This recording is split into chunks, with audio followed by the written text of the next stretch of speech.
Buenos días con todos. Agradecemos grandemente el espacio por permitirnos participar en este tercer Congreso Multidisciplinar Internacional de Humanidades. Agradecemos también a los participantes de este proyecto, como son la doctora Rocío María Verduga Monar, la doctora Miriam Giselle Rosero y quien habla Marta Yolanda Morocho, que vamos a presentar los resultados y el análisis que ha merecido este estudio sobre el estrés académico de estudiantes de enfermería de la Universidad de Guayaquil. Como ustedes pueden ver, aquí están los edificios de nuestra carrera y aquí pues tenemos la presentación de un entorno amigable en un día de encuentro. El tema del estrés académico ha sido también conceptualizado por un estado de presión, de exigencia y de tensión producto de estímulos del entorno. Ha tomado su denominación según el escenario, según los desencadenantes, según las circunstancias en las que se presenta. En este caso puede ser estrés laboral, académico, sexual, social, estrés en el transporte. Y aquí pues vamos a analizar el estrés académico. Según la Organización Panamericana de la Salud, en un estudio realizado en la región de Latinoamérica, se encuentran resultados sobre la presencia de estrés y depresión en trabajadores, en estudiantes, de estrés y depresión en empresas y en universidades. E incluso el bruxismo como una manifestación que aparentemente sería insignificante, pero que también tiene sus efectos producto del estrés. Vemos que el estrés académico surge en el entorno universitario producto de las exigencias del aula, en reuniones, entrevistas y compromisos que podrían estar presentes en la academia, en el momento que se revisa la teoría, en el momento que se involucra al estudiante con la práctica. Son entre algunas de las causas la exigencia de tareas, la participación en actividades de evaluación, los ensayos, el involucrarse con tareas de investigación, análisis de casos, son entre algunas de las causales de este mencionado estrés académico. Entre las consecuencias pueden ser a nivel de físicas, biológicas, emocionales y psicológicas. Por ejemplo, de las consecuencias físicas hay signos y síntomas, como por ejemplo el dolor de cabeza, la migraña, la fatiga, el morderse las uñas, el insomnio, la somnolencia, alteración de la digestión y aún el déficit inmunológico. Asimismo, existen manifestaciones a nivel académico, donde el estudiante puede tender al aislamiento, a ausentarse a las clases, a posponer asignaturas, a tener pereza para realizar labores académicas, a reducir el consumo de alimentos, incluso pierde el apetito. Entonces, Dávila hizo un estudio que demuestra la existencia de este estrés académico en las aulas, donde dicen los estudiantes que han percibido la existencia del estrés moderadamente, así como también existen niveles de estrés severo, según el estudio de Dávila. En las aulas, ¿no?, donde encontramos nosotros o donde se lleva la práctica los planes curriculares, producto o planteado por el proyecto curricular, en el cual nosotros declaramos los componentes del proceso de enseñanza-aprendizaje, como son los contenidos, el objetivo, el método, la técnica, el escenario o el aula, el aula, en este caso, el entorno de aprendizaje. Entonces, vemos que la carrera de ciencia de la salud en la enfermería tiene una particularidad, que ese escenario no solamente es en el aula como tal, sino también en ese escenario, en unidades de salud, cuando el estudiante tiene que hacer esa aproximación, ese acercamiento con la práctica de enfermería.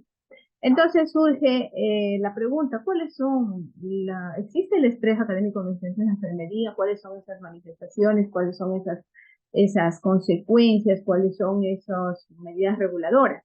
Y entonces vemos que nosotros pues nos planteamos la posibilidad de valorar y determinar todas estas esferas, todas estas dimensiones que puede tener el estrés académico. El estrés puede ser laboral y académico y repercute en la esfera fisiológica, emocional, cognitiva, conductual. con importantes datos de deserción, desmotivación y bajo rendimiento académico. Fue utilizado el término estrés por primera vez en el siglo XIV para referirse a la dificultad, a la adversidad, por el francés y doctor Claude Bernard en sus libros en inglés. Luego, a inicios del siglo XIX, se lo define como la estabilidad del medio ambiente interno y es la condición indispensable para la vida libre e independiente. Entonces, el estrés ocurre en tres momentos, tres fases. La fase 1, donde hay un momento premonitor, donde hay señales que el estudiante está entrando en estado de estrés, cambios físicos con desgaste de energía. La fase 2, de resistencia, de adaptación y participación a factores homeostáticos internos y externos.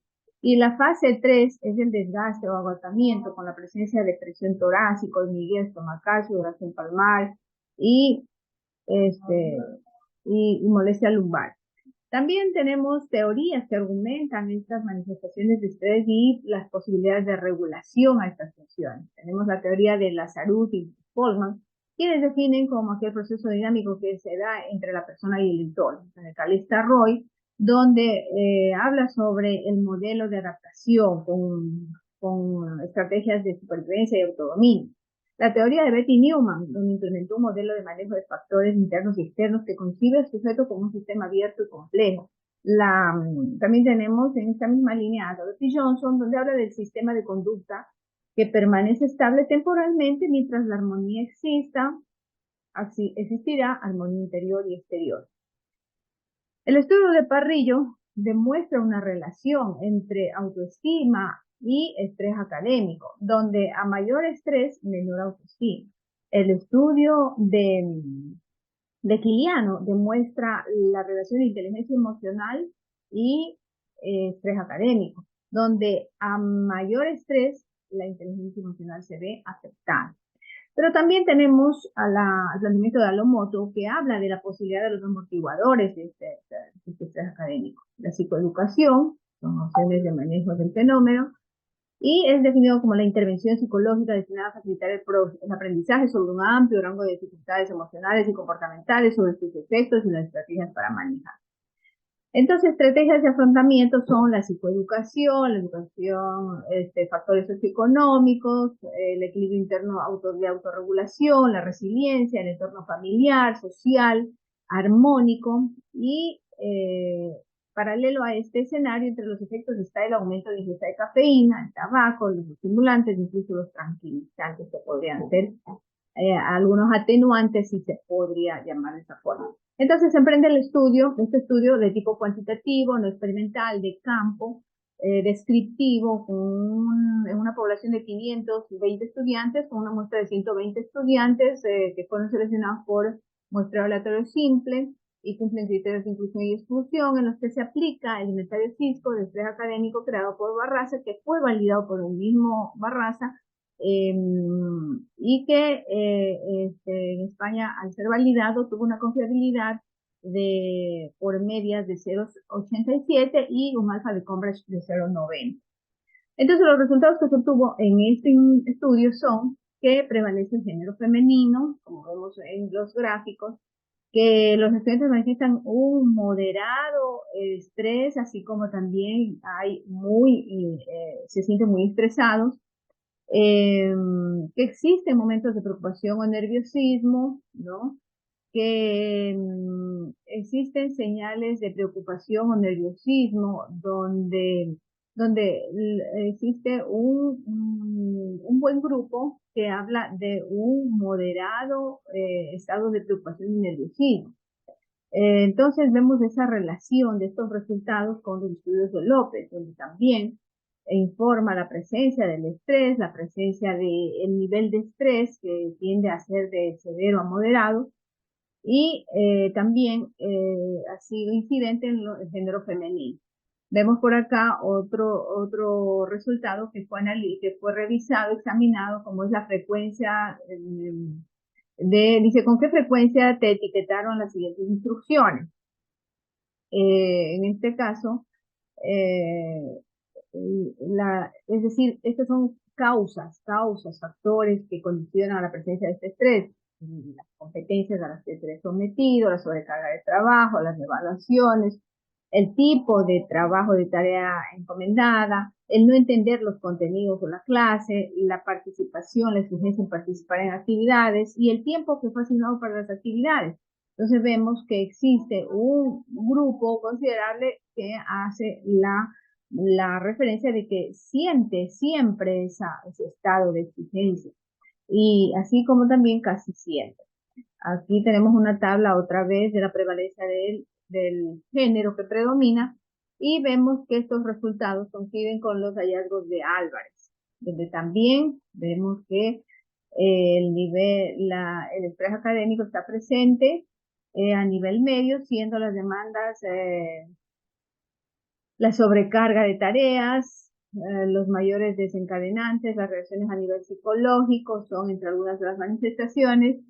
Entonces son entre algunas de las aspectos en los que coincide con Álvarez. Por acá tenemos con qué frecuencia tuvo las reacciones físicas. Reacciones físicas como trastorno del sueño, fatiga crónica, dolor de cabeza, problemas de digestión, el morderse las uñas, el frotarse, la somnolencia. Entonces vemos que existe también un promedio de siempre y casi siempre.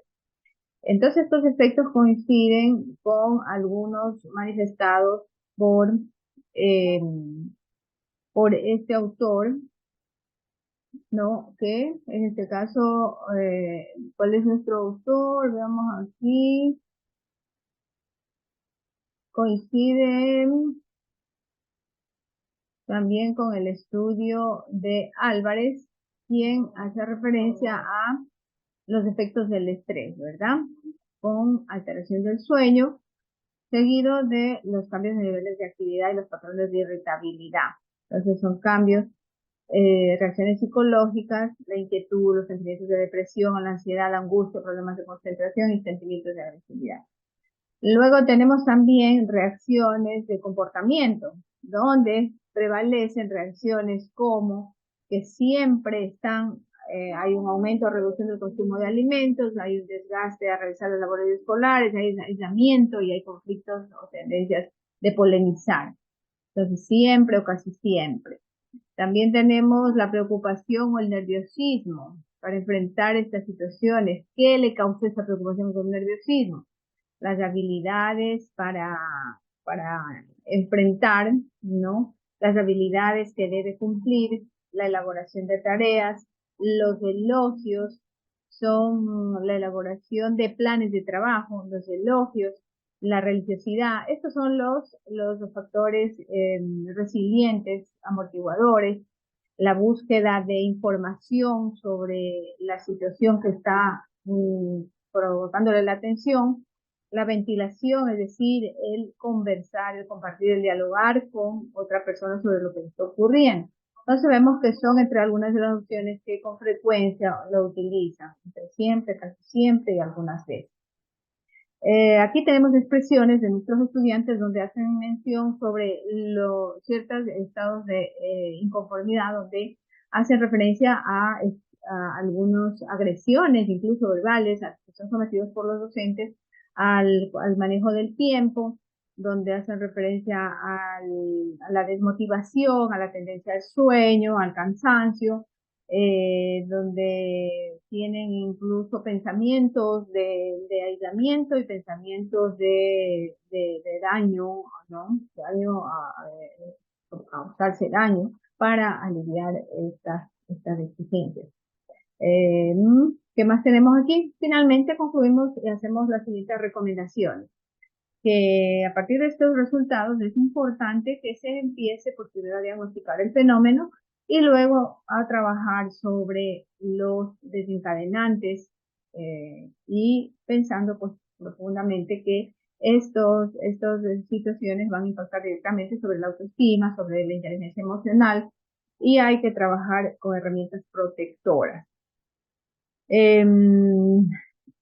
Los actores académicos deben llevar un ambiente académico amigable, alegre, con menos tensiones, que deben ser trabajadas de manera sistémica, es decir, toda la red de educación, desde el bachillerato hasta la universidad, debe entrenar al estudiante hacia el nuevo escenario que es el próximo, ¿no? Es decir, la universidad o el posgrado para enfrentar estas nuevas necesidades de ir a la par de la ciencia, de la tecnología, del momento histórico que vive la humanidad. Bien, con esto pues hemos terminado nuestra presentación. Agradecemos la atención y un fuerte abrazo.